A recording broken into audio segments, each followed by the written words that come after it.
I think Louise would probably go for that, no problem.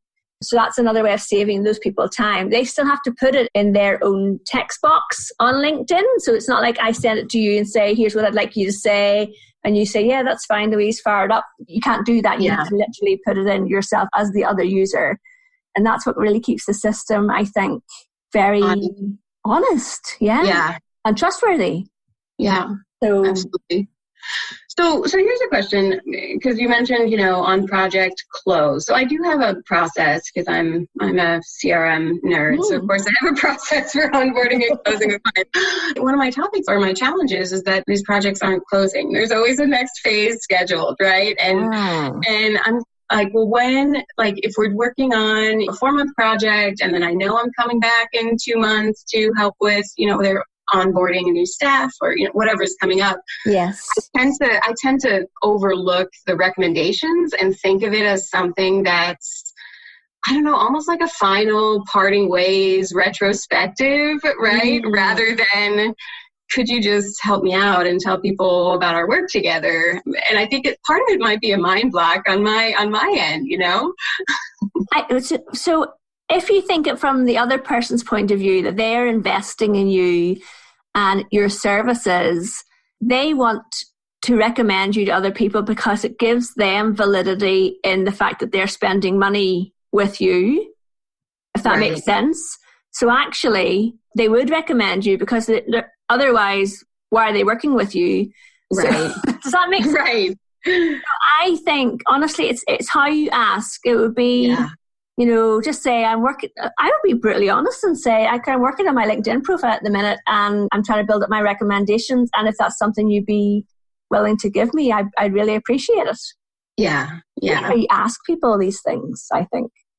Oh, definitely. Definitely. And there's no reason why you couldn't leave them a recommendation as well, because I know that you're not their client, but you could say something about, it's been a real joy working with Louise.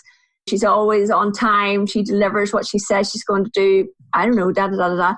Because there'd be other people who might think, well, do I want to work with that person or not? Do I want to collaborate with that person? Yeah. So that's a really good point, Louise. I'm so glad you mentioned that because as a kind of consultant, I get to know my clients really well and their businesses and what's important to them. And it's always like a fine line of, is this something that can I recommend them basically? Because for example, I have someone who just recommended me and her business is so client focused and excellent client experience. And I got to see all her reviews and recommendations and during the process of working on her software and systems. And I think I'm kind of uniquely poised to write that kind of recommendation, right? There are probably few people who've seen all that other than her, right?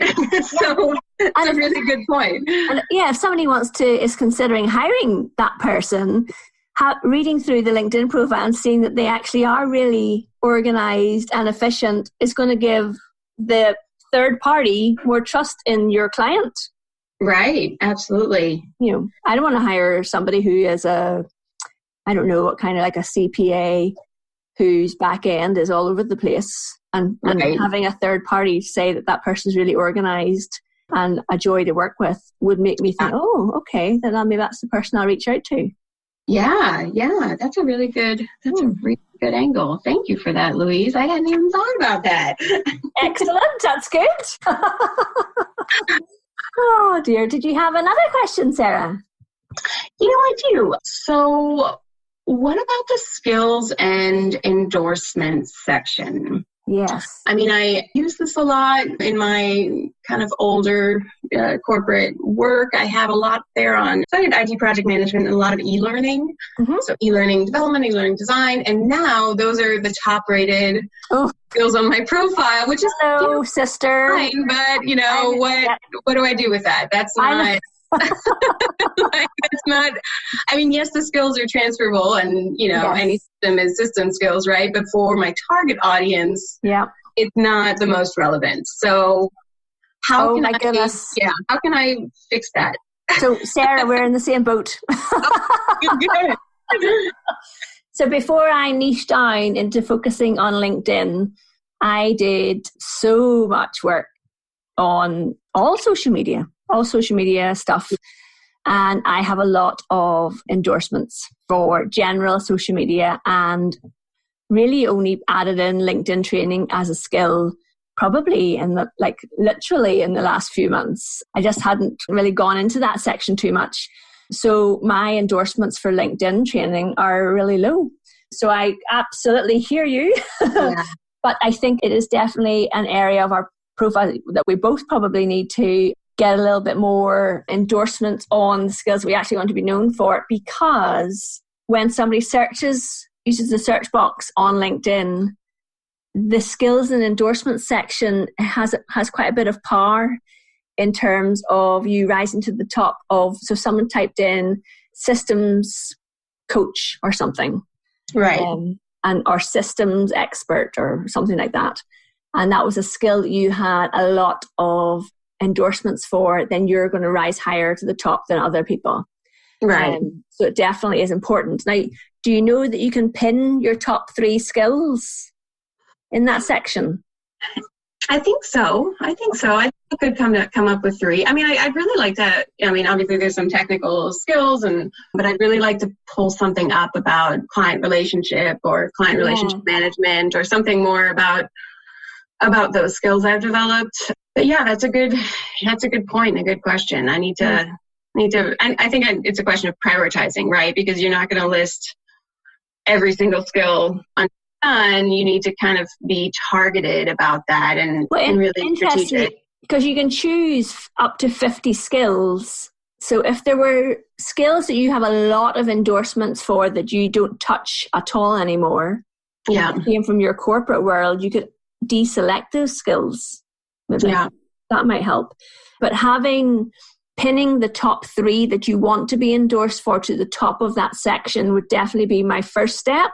Yeah. Yeah. And then, so it used to be, I don't know if you remember back in the day, that when you went into LinkedIn, it would give you like this rogues gallery of faces of people that they wanted you to endorse. Do you remember that? Yes, I know. They were pushing like the algorithm to get you to fill out skills. And we all just endorsed quite merrily.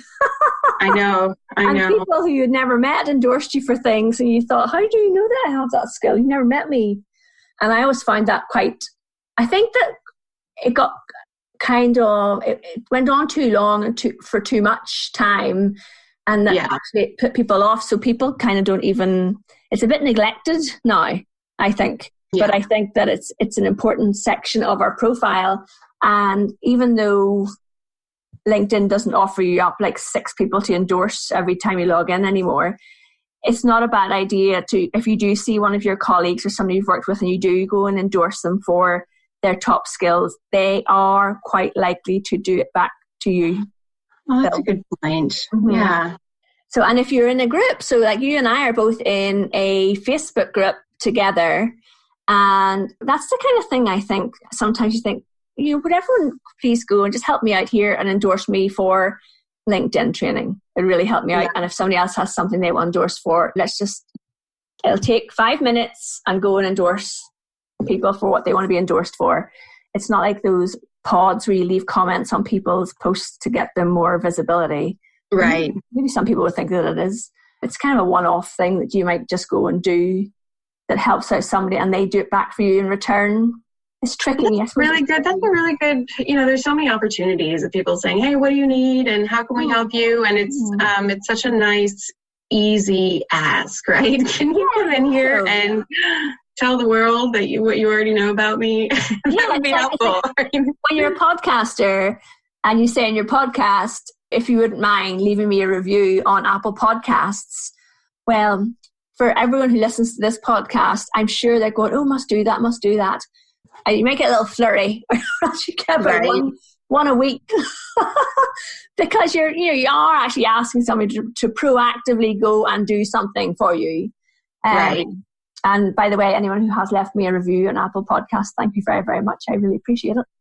But yes, you are asking someone to do something for you. So I suppose if you say, you know what, quid pro quo, I'm going to endorse you for your top 3 skills. Do you mind just doing it for me? They're more likely to do it, aren't they?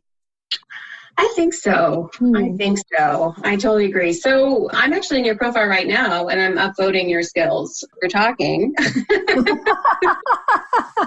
Yeah. No, You're a multitasker, Sarah. I know. I was, me in software. It's Excellent. But I will go in and do the Apple thing. I am on that point. I'm not an Apple girl at all. I'm a PC all the way. And there's so many podcasts I listen to that I adore. And I always think, and then I have to go and I have to create an Apple account. Yeah. And then I have to, and so it's some, like you mentioned, some of these asks are bigger, right? Yes. Even from a technical standpoint. Yeah. Kind of a commitment to go in there and set up a whole new account and system and whatnot, just to be able to review you. So I think, almost everyone's on LinkedIn, and this skills. It's actually quite an easy ask. It's so easy. So that's a really good point. I think I'm going to do more of that. And that's also a very good point about the reviews on Apple Podcasts, because it took me forever to figure out how to do it. I also, as a complete aside, just for anyone who's listening, I found out about 2 months ago that when you look at your podcast reviews, you only see the ones from the country that you are in. Oh, how interesting. Yeah, so some of the ladies in my Biz Chicks group had said to me, I'll go and leave you a review on Apple Podcasts. And I was like, oh my God, they never bothered. And I went and I looked, and then when I found this out, I can't remember how I found this out, but if I change my country or region to North America, all of these new reviews popped up that I'd never seen. How interesting. So, that must have felt like Christmas, Louise. Yeah, I was like, woohoo. That's wonderful.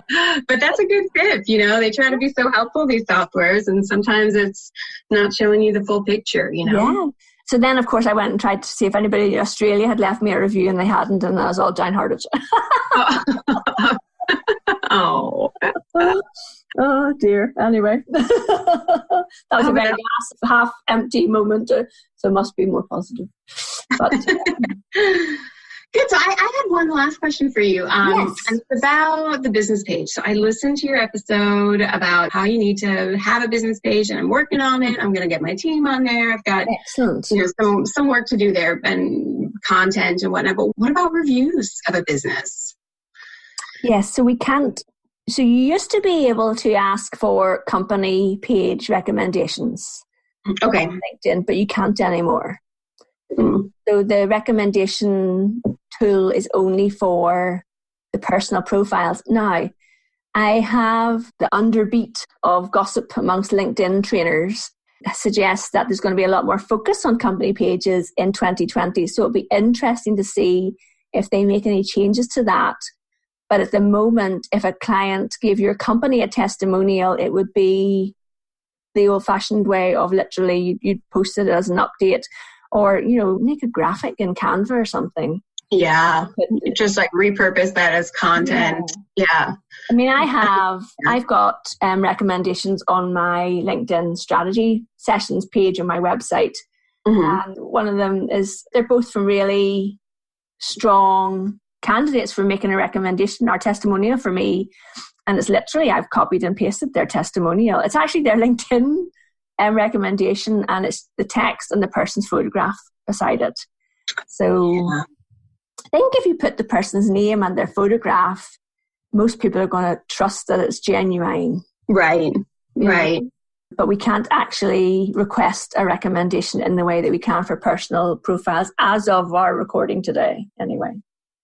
Okay, no, because I thought, did they used to have that? I feel like they had that a long time ago, and then I couldn't find it, and I'm like, what has changed here? So that makes sense. If it's not there, I'll stop looking for it.